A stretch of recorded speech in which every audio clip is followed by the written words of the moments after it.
following show contains adult content. It's not our intent to offend anyone, but we want to inform you that if you are a child under the age of 18 or get offended easily, this next show may not be for you. The content, opinions, and subject matter of these shows are solely the choice of your show hosts and their guests, and not those of the Entertainment Network or any affiliated stations. Any comments or inquiries should be directed to those show hosts. Thank you for listening.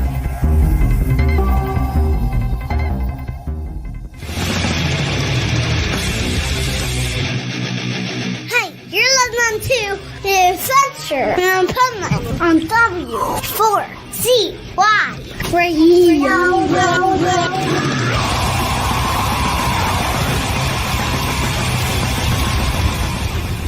Wake up, America! It's time for the Adventures of Pipeman on W4CY.com, West Palm Beach's #1 internet radio station. Here's your host, the Pipeman. Or maybe Swamp Nut. It's all good. Oh, wow. Hello. Welcome to this episode 6 of season 20 of the Adventures of Pipeman. Woo! Oh, man. All right. So let's bring on some other co-hosts because, the Pipeman's going to be here any minute. He gives me just a little bit of airtime and then he takes it away. But let's bring on some other folks. Let's see Studio Nut join us.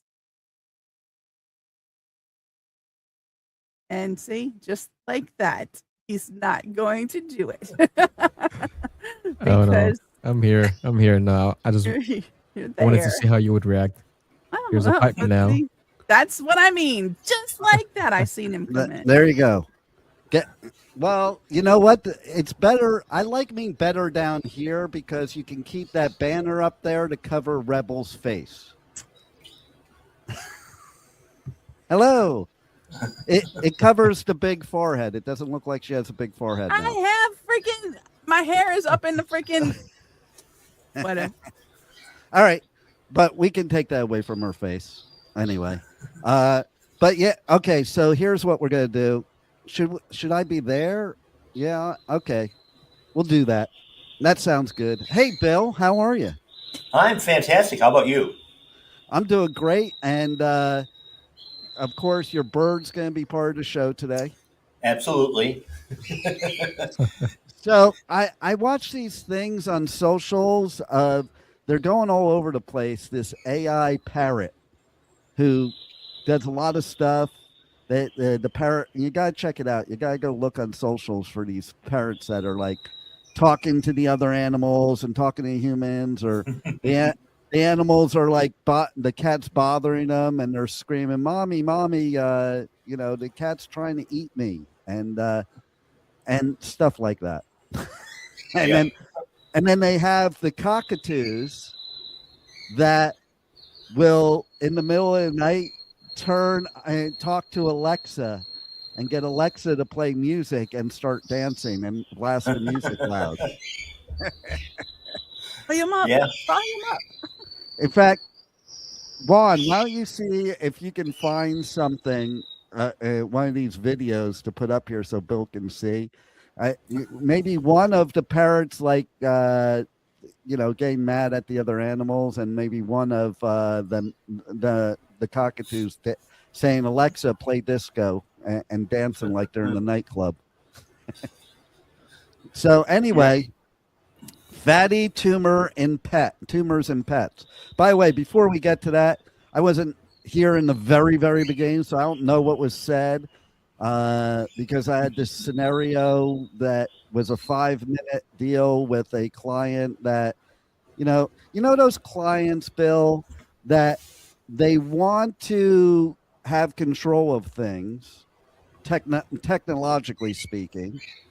And then they don't know anything about technology, so they insist on having control, and then they screw everything up every time, or they don't know how to get into something. A little advice for my listeners here, okay? Make sure you remember what your email address is to whatever you start an account with, number one. Because without that, you're not getting into your account. Number two, remember your passwords. But if you don't know the email address, you can't reset the password either. So a 5-minute job that started at like 7 this morning. Just finished like a few minutes ago. I'm sure you deal with that too in the store too, with people that they don't take your advice and then they get upset at you because something went wrong by not taking your advice. Is that true? Because that happened Absolutely, all the time. That ties right into the topic for today, because what the consumers are being told on a lot of technology is one thing, but on medical, on health, that sort of thing, that involves a lot more common sense than the technical stuff on electronics, and there is none. here. Well, it's funny too. And when I was putting up making the titles for today's show, because after we have all this great pet stuff, we're going to go into some great business stuff later in the show, and we're going to do ticket giveaways and all. But I was reading the title afterwards, and I was like, screw it, I'll just leave it like that because people may tune in just because they think like me. But I was like, okay, so I named today's show Fatty Tumors in Pets, plus you must have a line of credit. My first thought when I see that after I wrote it was, you better go get a line of credit for the veterinarians to pay them if your pets have fatty tumors. Absolutely.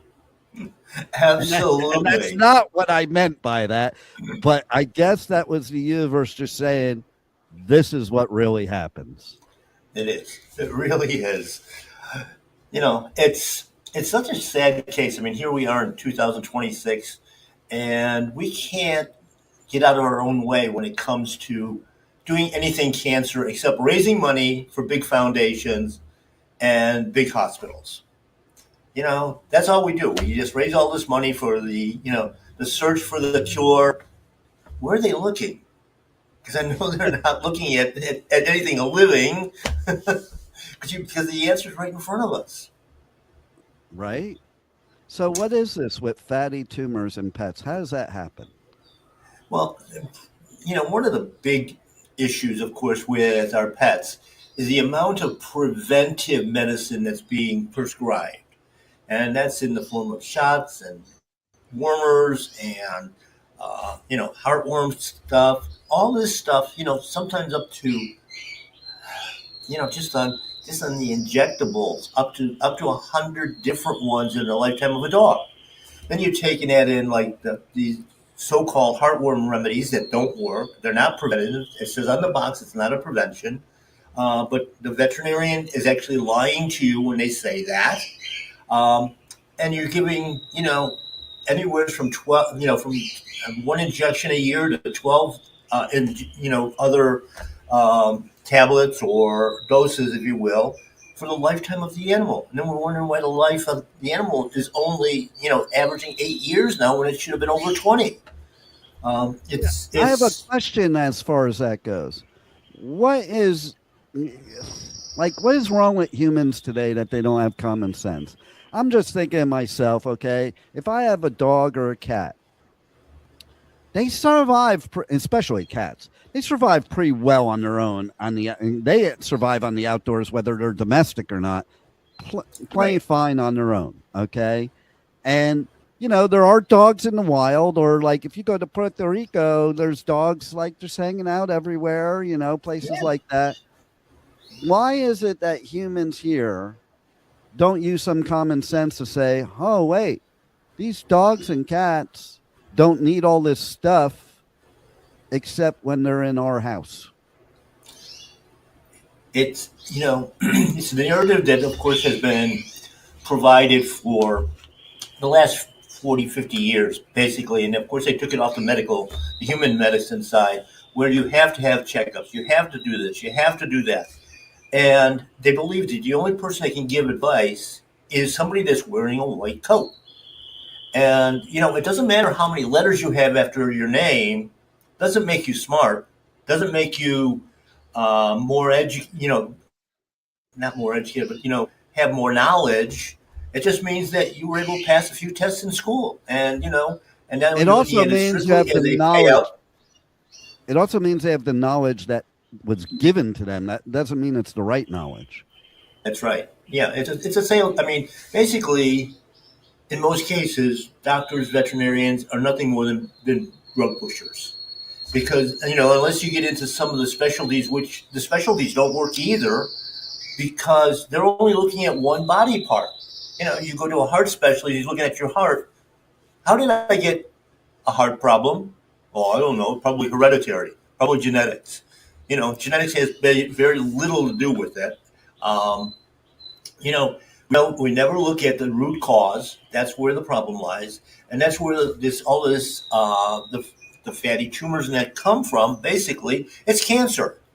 However, most doctors, most veterinarians will not tell you it's a cancer.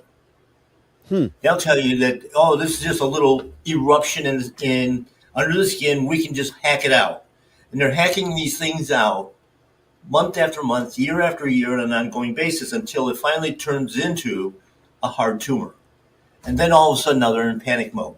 But they didn't do anything to prevent these from happening in the first place. They actually contribute to them with all these drugs. It's, and of course, when you see some of the sizes of these things, how big they can get, that animal has got to be in discomfort all the time. Oh, yeah.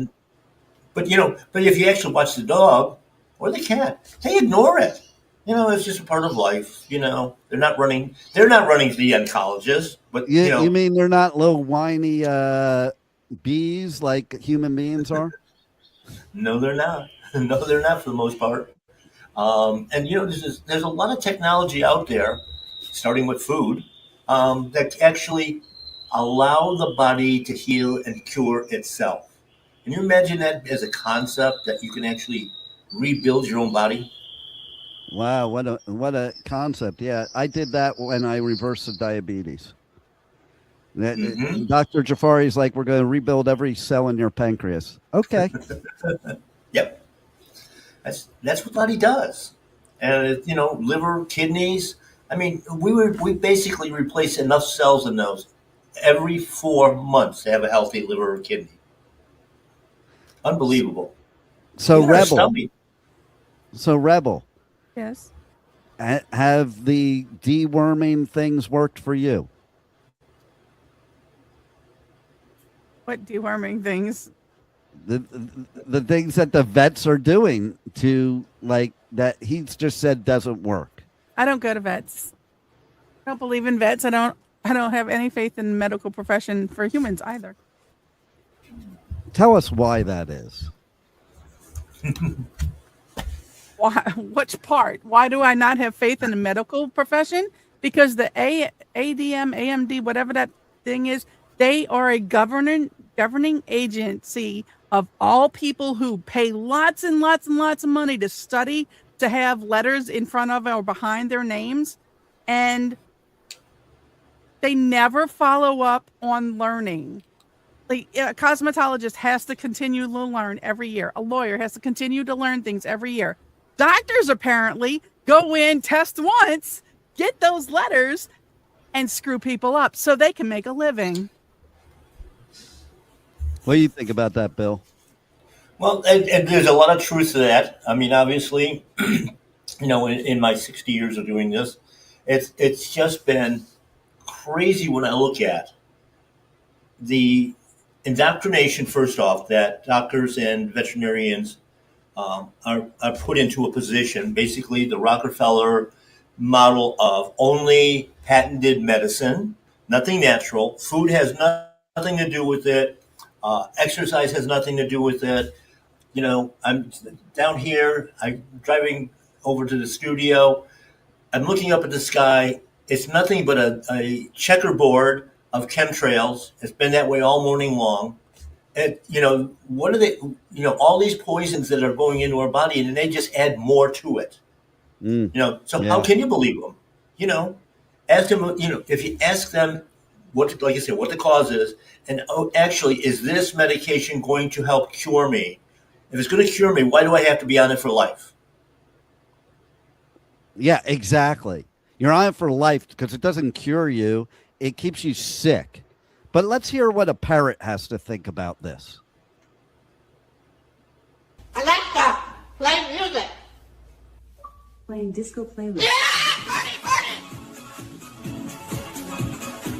Mama Guy, what are you doing? It's 2 o'clock in the morning! Round 2. Okay. There's another one. I think this is the one that you had mentioned that he That's requested. the perfect cockatoo one. That's the exact one I was talking about too. There's others, but There's another one that's similar. There's one with a it's bunch into of the them, room. like parrots and cockatoos, and a whole bunch of them at they're at the Studio 54. What's the other one you got there, Juan? Alexa, play club music. Parrot, go to sleep. Squawk. I didn't see that one. Now, yeah, find us the one where the what you call it, the parrot is like yelling at a cat or a dog or something like that.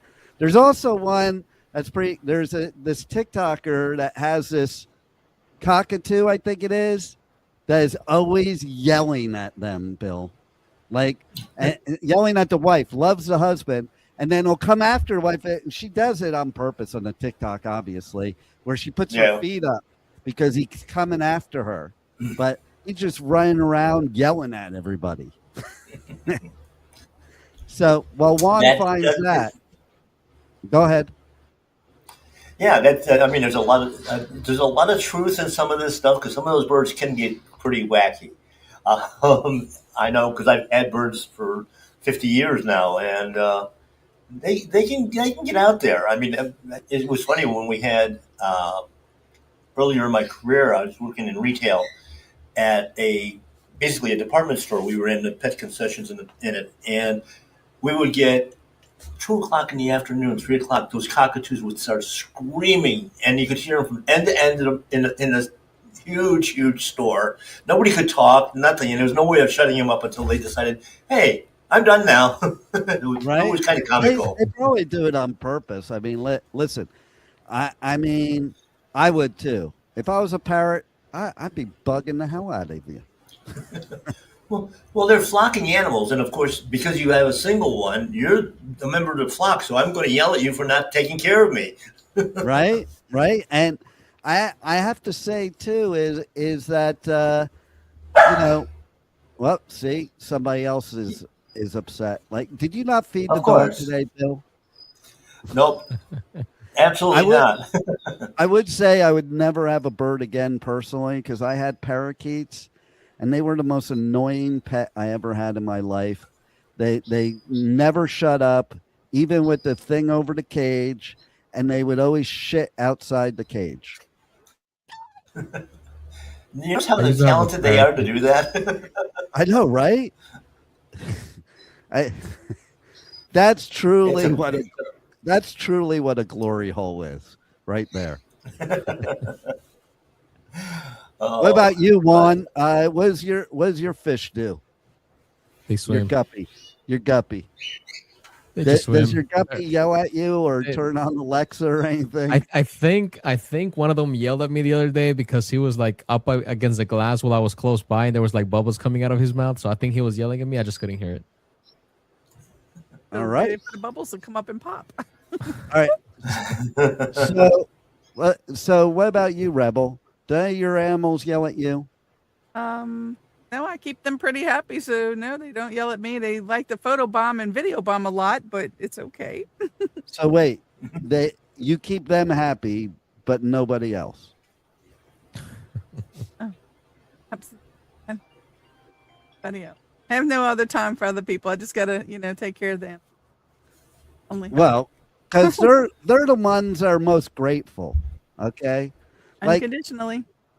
Listen, as somebody that has 4 kids, okay, it is quite frustrating sometimes when kids think you didn't do something that you did or give it credit to the other parent that didn't do it. Even when there's proof, they still don't believe you when there's proof. The mind is a funny thing. So everybody walking around this earth that has childhood trauma, you wonder if it really is childhood trauma. Maybe it's parental trauma. Maybe the parents are traumatized by the kids. I don't know, but that's why that's quite possible. That's why pets are the best, because you know what? No matter what you do, unless you're an asshole, they still love you. Rebel's laughing because she's experienced that. And so, yes, going back to, I have a question for you, Bill. Like you were saying about they're in discomfort, but you wouldn't really know. What do you think, about the whole idea of people that are into fishing say it doesn't hurt the fish? I have a very hard time thinking that if you had a hook in your mouth or you're in your eye or something, it doesn't hurt you. What do you know, Bill? Obviously, there's sensation there as well. In nature, though, it's just kind of accepted. You're either a predator or you're prey, and that's basically your only two options in the natural world.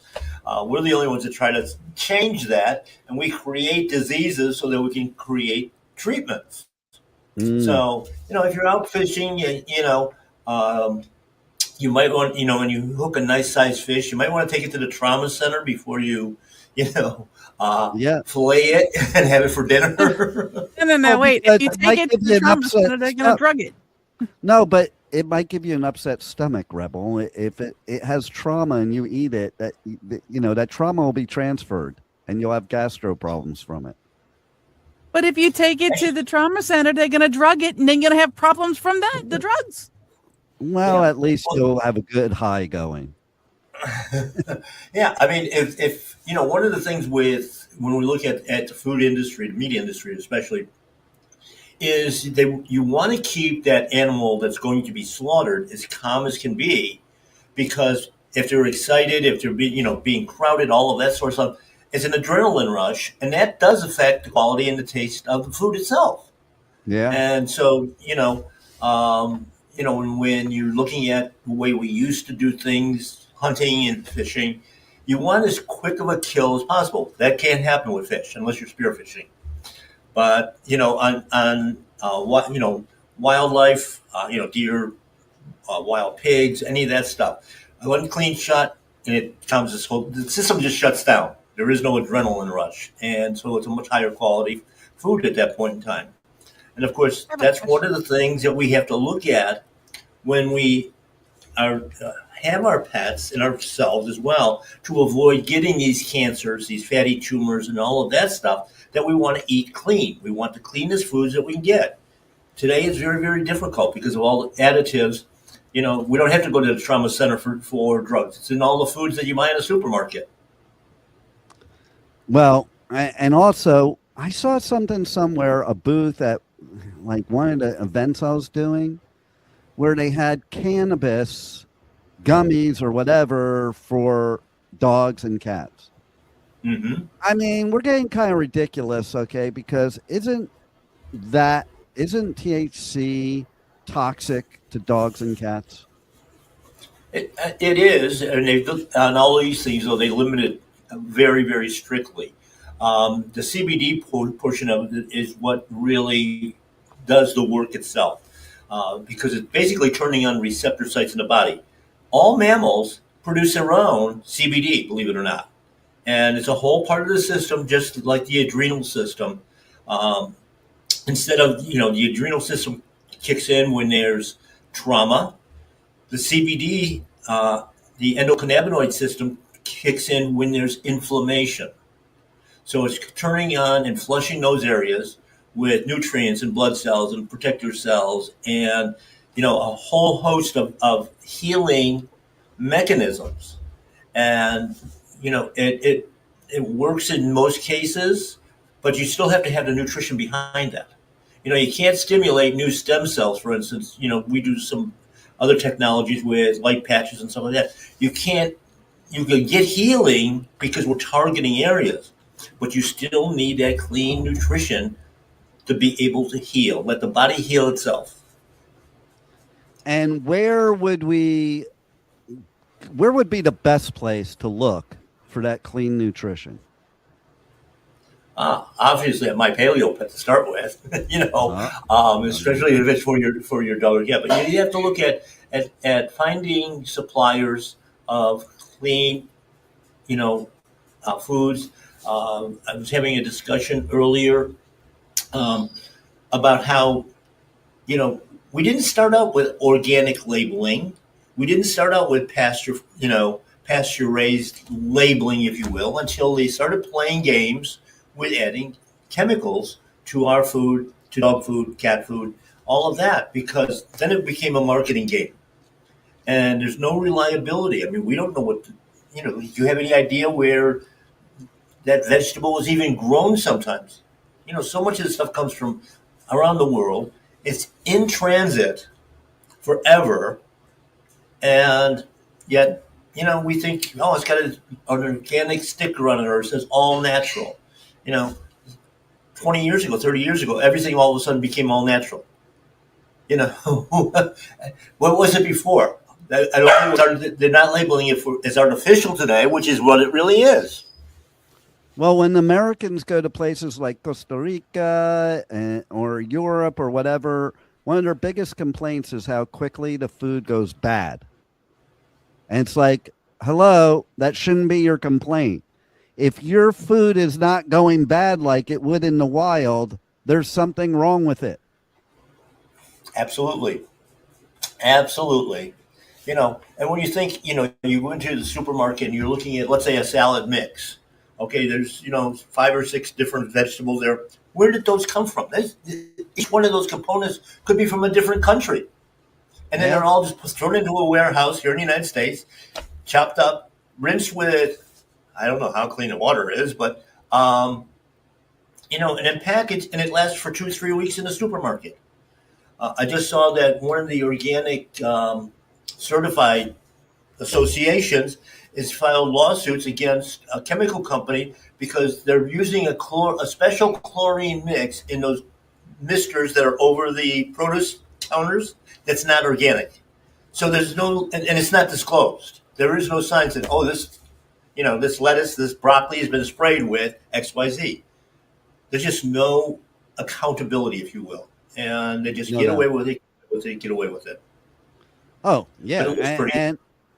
And that's why there's a lot of yelling in every other area because while people are focused in other areas, this stuff can happen. Okay, we had one of the students raising their hand, so. Thank you. I want to go back to the fourth. It's a fourth door on the right-hand side. I want to go back to the fish. Now you say about the fish trauma. Now, what happens when they're catch and release? What is that doing to the fish on a regular basis before somebody decides to keep it? I think it's making them more food because now you've caught them. They could be bleeding, and now they're dinner. Yeah. Even though you release them. Yep. Their natural predators are out there looking. In fact, you see, the videos all the time where while they're on the hook being reeled in, and that shark just comes along and you end up with a fish head. Nothing more. Yeah. It happens all the time. But no, I was more talking about, you can go to a catch and release place. They only have, say, catfish in the pond. This is the only thing in here is catfish. It's made for catch and releasing. But what happens if it's been caught so many times and then somebody decides to keep it? So how much trauma has that fish been through before you're eating it? And if they're doing that, how much trauma has that held on to? And if it goes into a supermarket or just in your own plate, what is it doing to you? Well, it's going to have a negative impact, obviously.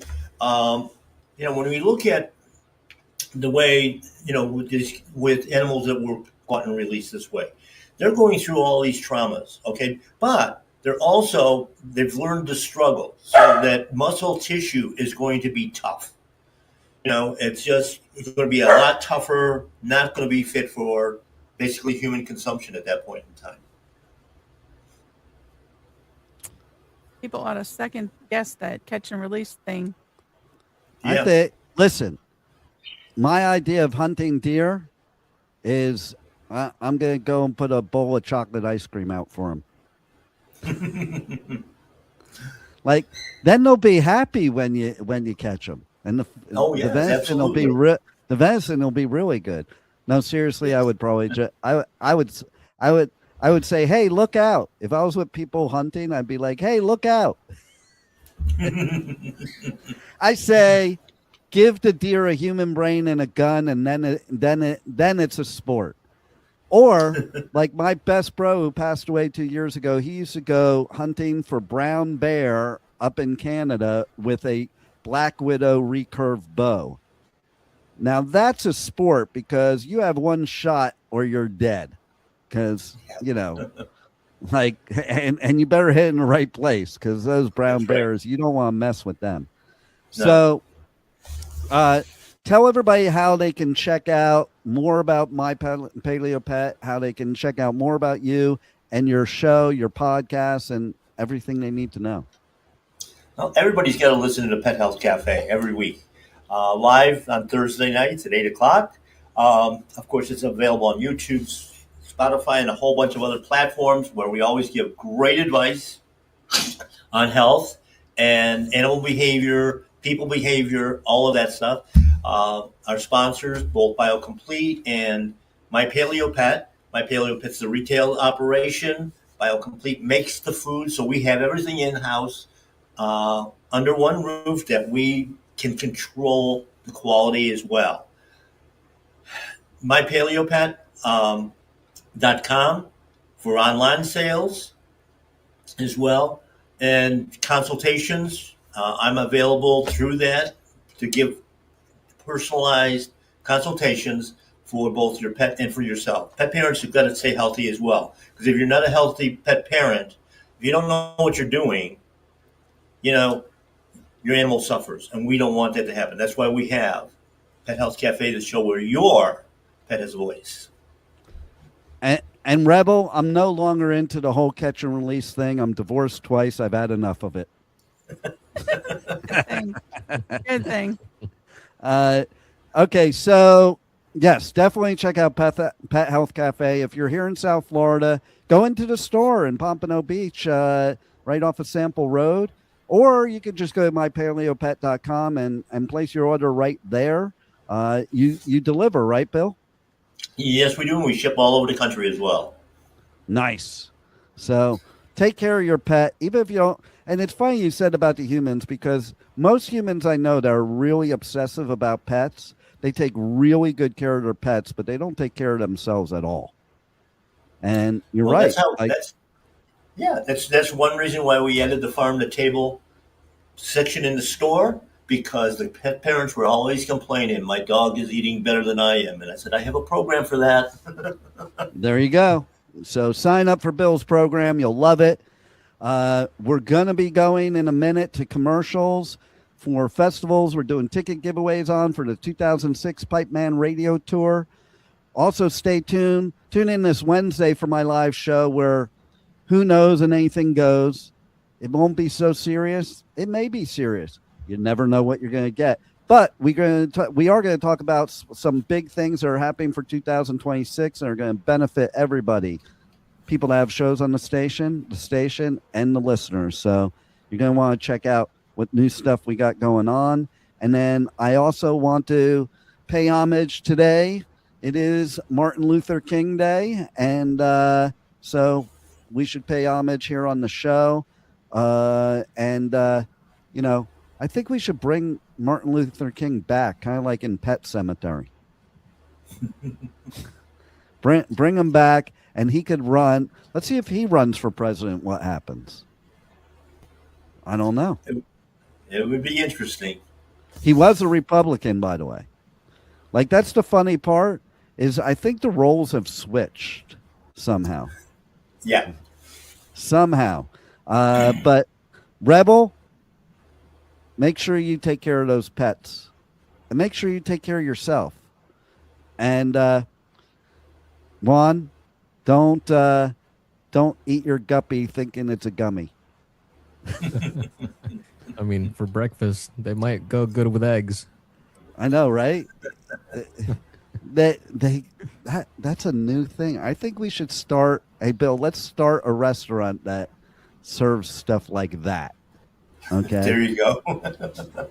Just Guppy's sunny side up. And I just want to say, stay tuned. Next, we're going to talk about business and why if you have a business, you must have a line of credit. And people think, oh, I don't want to do that, and blah, blah, blah.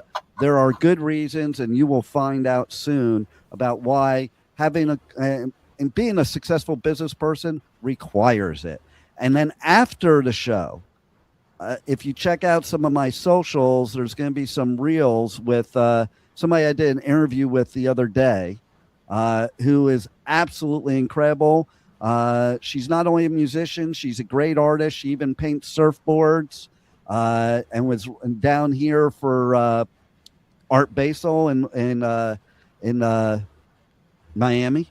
Yeah, I can think today. And she is somebody that has some new music that's absolutely badass. And I'm going to give Rebel a test now. And her name is Chloe Trujillo. Do you know who that is, Rebel? I do not. Do you not? Do you want? Don't you Google it. I see your eyes. He's typing. I did not. Okay, so that's if you ever heard of a band called Metallica, okay, that's the bassist, his wife, and then I've interviewed her son before. Funny story during that interview I brought up in this interview is that when I interviewed him, he had cut his hair short. He used to have super long hair, and I was like, "What made you cut your hair?" And he goes, "My whole family's long hair. I was rebelling." So now you can rebel by cutting your hair instead of growing it. The circle of life. Changed. Circle of life right there. And on that note, there's some really, really good bands that are playing in Columbus, Ohio, and in Daytona, Florida this spring. Can you tell them what they might have won?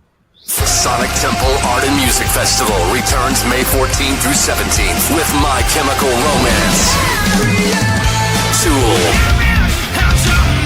Bring Me the Horizon, and Shinedown. Plus, Pierce the Veil, Good Charlotte, The Offspring, Sublime, Godsmack, Breaking Benjamin, Marilyn Manson, and so many more. Sonic Temple in Columbus, Ohio, May 14th to 17th. Passes on sale now for as low as $1 down at sonictemplefestival.com. Welcome to Rockville. Returns to Daytona International Speedway May 7th through 10th with Foo Fighters, My Chemical Romance, Guns N' Roses, and Bring Me the Horizon. Plus, Turnstile, Five Finger Death Punch, The Offspring, Breaking Benjamin, A Day to Remember, Godsmack, and so many more. Welcome to Rockville, May 7th through 10th. Passes on sale now for as low as $1 down at welcometoRockville.com. I can't frickin' wait. And I will be there. Come see me at Sonic Temple or Welcome to Rockville. They also announced a lineup for Incarceration just the other day. Stay tuned. We're going to have more about that in future episodes. Right now, we're going to go to, I had pre-recorded with the resident business expert, Michael Barbarita from Next Step CFO and Powerful Business Strategies. And he's going to talk about lines of credit right here on the Adventures of Pipeman, Positively Pipeman, W4CY Radio, W4CY.com. Roll it, Juan. Hey, you're listening to The Adventures of Pipeman on W4CY Radio.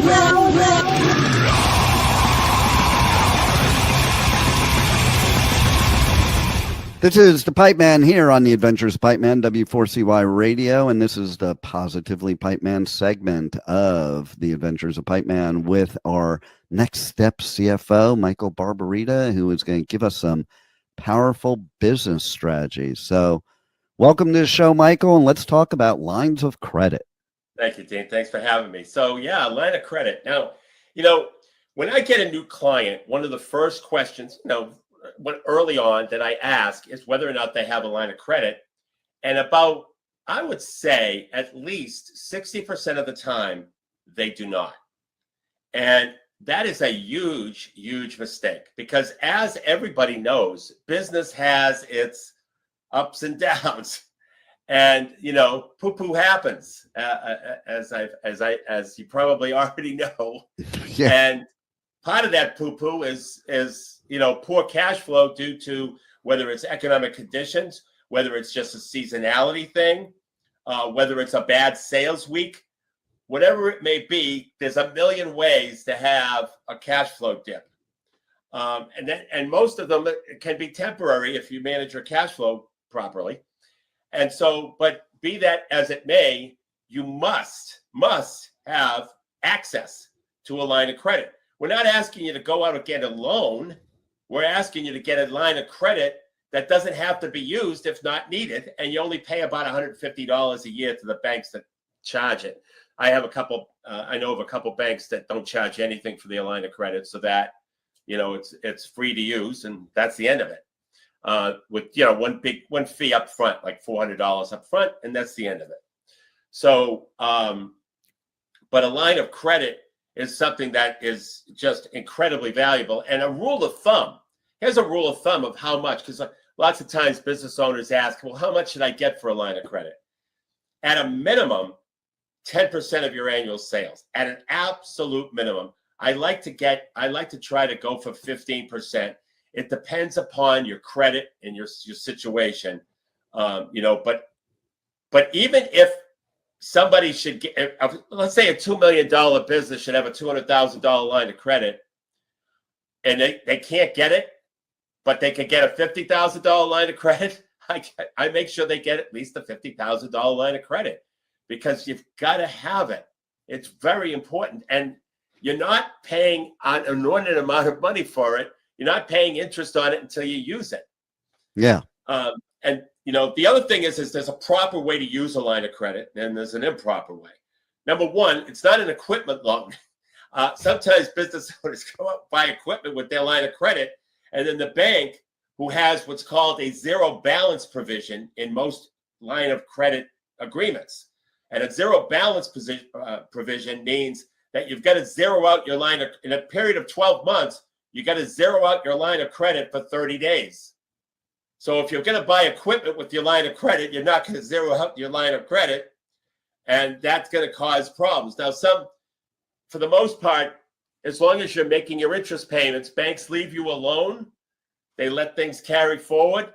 But just wait till there's an economic crisis and the bank is starting to get pressure from the Fed to start exercising their rights under these agreements, like the zero balance provision, and start calling in loans as a result of it. That's what happens. So you got to use your line of credit for cash flow dips, essentially, and seasonality situations. Other than that, you really shouldn't use your line of credit to buy equipment or to fund operating losses. That's another mistake. Now, if you think your operating loss is temporary, that's different. But if you think that then you might go through a couple of years, funding an operating loss to a line of credit, I know it's there. I know you'll probably do it, but it's not a good idea. Not a good idea. It's like living off of credit cards. That's right. Stop making profit. And there are a variety of ways. We've taught you a lot of strategies in the course of this show on how to go about increasing sales, increasing business, having better pricing strategies, upsells, downsells, cross sells. We've talked about strategic partnerships. We've talked a number of ways to increase sales. That's what you should be doing instead of funding your operating losses with a line of credit. So I have a question too that probably a lot of listeners are thinking of. Okay, so how hard is it to get this line of credit? Because I would think that it's much harder to get a business loan than a personal loan. And I would think that a line of credit would be very hard to get because they know that you could make the mistakes that you were just talking about. And that puts you as more of a risk. And because it's a line of credit, like if you buy equipment, they don't have a lien on your equipment because it's a line of credit. So what's your advice and information about, how solid a citizen you have to be to get a line of credit for your business. So if I went to 3 banks, okay, there'd be one bank that you'd have to be an outstanding citizen. Okay, you have a lot of profit. You have to show a lot of profit. They're going to put you through the ringer. There'll be another bank that has moderate requirements. And then there's a bank that has ice cream requirements. For example, let me give you an example of a bank in this local area that has ice cream requirements. You have to make at least $1 or more in your last tax return.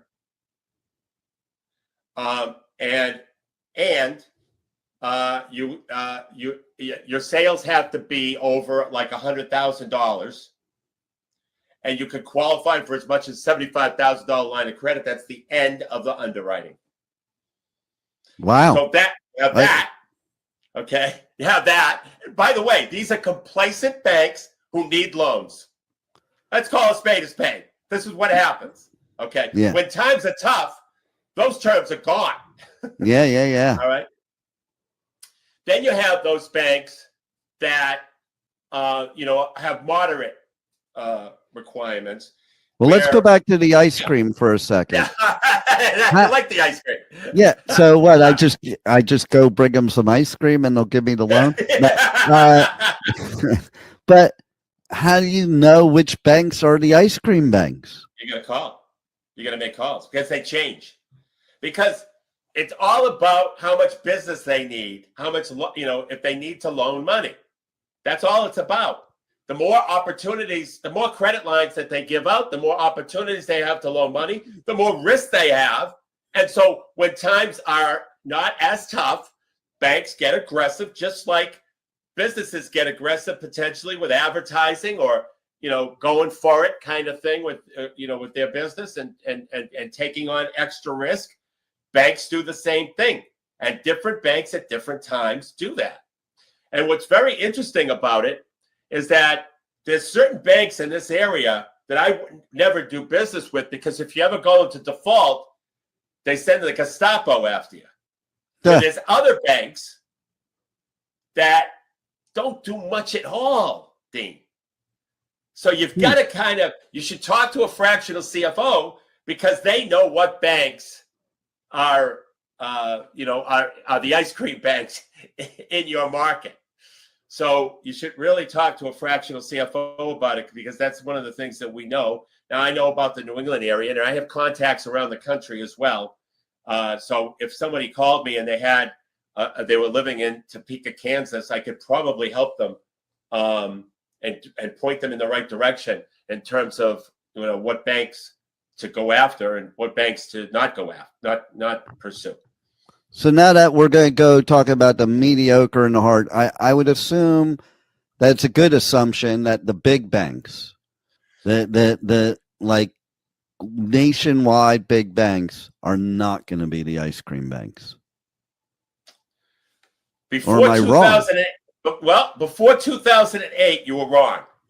Since 2008, the Bank of America they used to give lines of credit out for just forget about tax returns, forget about business profit. They used to give it based on over 575 credit score. You got 100 grand. They got murdered. They got so murdered during the 08 crisis. They didn't even pursue any of the personal guarantees. They just wrote off all of it and said, forget it. Wow. Yeah.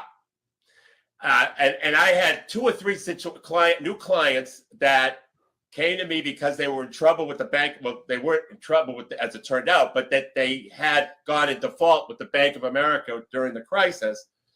And Bank of America just said, we wrote it off. Don't worry about it. We wrote it off. So, but since then, those banks have tightened up, to your point, and more of the, I'm not going to say local banks, but banks that are intermediate in size, say $1 billion to $3 billion in assets. Those banks, some of those banks have real easy requirements to get a line of credit. So you have to shop around, and then you have to talk to somebody who kind of knows the banks. Yeah. Because you don't want to go. There might be an ice cream bank, but they come after you with full force if you go into default. So you might want to stay away from that. But so they're the ice cream truck that gives you the ice cream, and then as you're walking across the street, they run you over. There you go. Because you didn't pay for your ice cream. Right. That's right. Yeah, that's exactly right. You didn't pay for it. So now we're going to run you over. And that's basically what happens. So I think the banking world, you have to be careful, but by all means, you need to have a line of credit for protection. It's just, all it is defense. It's not offense, it's defense. And, one of the first things I did when I started my business in 2007 was get a line of credit. And I started with a $10,000 line of credit, real small. And then, built it up as my business grew. But, it's a definite requirement. Well, and I think a lot of people don't realize too, and I'm glad you said what you did before about what you shouldn't do. It's not a bank account. Like lots of the people think a line of credit is a bank account. Like, no, it just sits there, pretend like you don't have it unless it's an emergency, kind of like your retirement plan in personal life. Can you have access to your retirement plan? You sure can. But you're going to count that money as gone unless something devastating happens and you absolutely need to access it.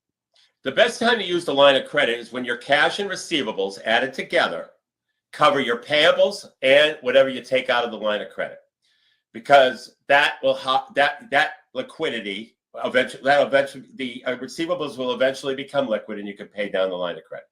So it's not that's the best way to use it, because sometimes even though your cash and receivables are higher than your payables and credit line, you can't make payroll this week, because the receivables are just too high. It's just a cyclical thing.